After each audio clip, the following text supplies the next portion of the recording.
Hey, K Insider fam. I'm still not over the emotional roller coaster of when the phone rings. It's like the drama just left me hanging. So, I've decided to dive into the original novel and break it all down for you. I want to explore every detail with you. Let's unravel the pain, the secrets, and the raw emotions that didn't make it to the screen. This is chapter 2. Let's start with Heeju's situation. Her life has always been filled with pain and sacrifice, but the marriage contract she's forced into is even worse. It's not a loving union, it's cold and humiliating. There's no wedding dress, no flowers, no happy celebration. Instead, there's only paperwork, rules, and penalties. One of the rules is that Heeju can't file for divorce. And if she does anything to break the agreement, especially during the presidential election, she'll have to pay a huge fine, 2 billion won. It's like a cage, a trap she can't escape from. Her husband, Baek Sion, makes things very clear. "You're a hostage," he says. To him, she's nothing more than a replacement for her sister, someone to fill the empty space her sister left behind. But as a replacement, she'll never be treated the same. Her new family treats her like a tool, something to use for their own benefit. Her mother-in-law speaks in a calm but cold voice. "Honey, just support your father-in-law. That's all you need to do. I'm going to tell everyone that you're a sign language interpreter." This isn't a compliment, it's part of their political strategy. Heeju feels trapped, her body reacting, even though she's trying to stay calm. Her fingertips twitch, showing how tense she is. The mother-in-law continues, as if she's proud of her plan. "Our family will look good to the public. We'll seem more relatable and gain sympathy. That's the image we need." Heeju feels like she's drowning. The situation is unbearable, like she's locked in a glass box where everyone can see her suffering, but she has no way out. Then her mother-in-law says something even worse. "And you can't speak. I heard you spent your childhood alone in your room. Isn't that perfect?"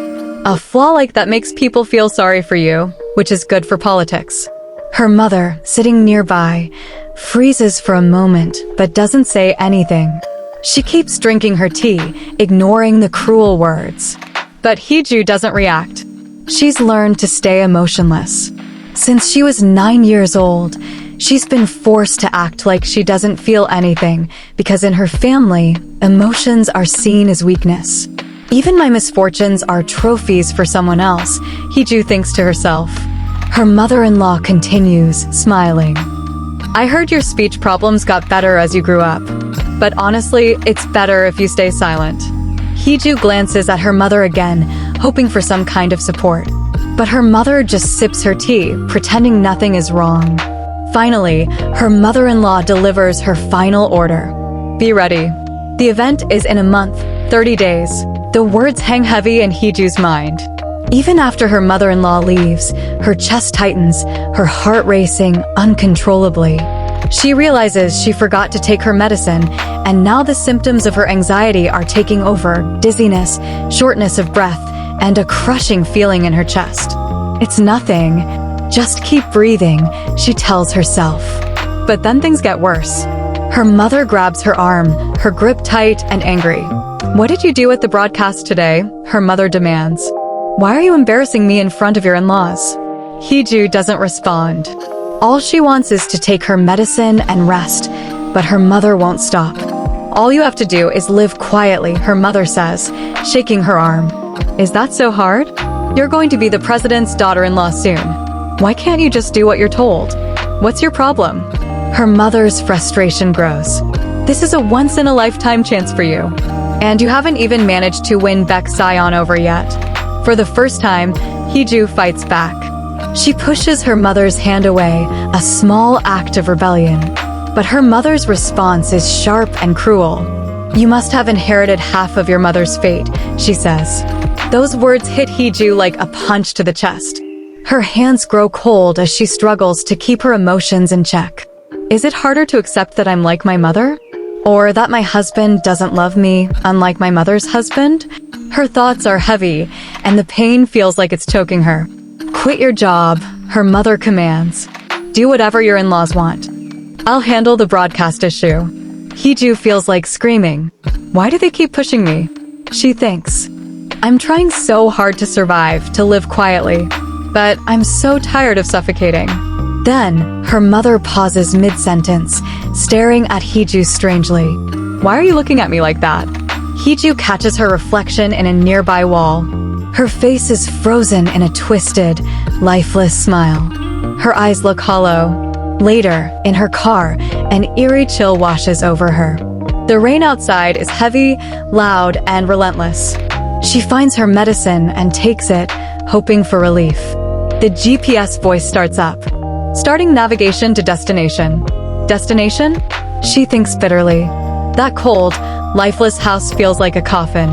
But then, strange things begin to happen. The radio turns on, but the sound is distorted, static mixed with broken voices. Then a chilling message comes through. Today's Blue House spokesperson hostage, murder. Panic sets in. She tries to turn off the radio, but it won't respond. The GPS voice repeats over and over. You've deviated from the route. The car spins out of control, sliding on the wet road. It finally stops, and she slams into the steering wheel, pain shooting through her chest.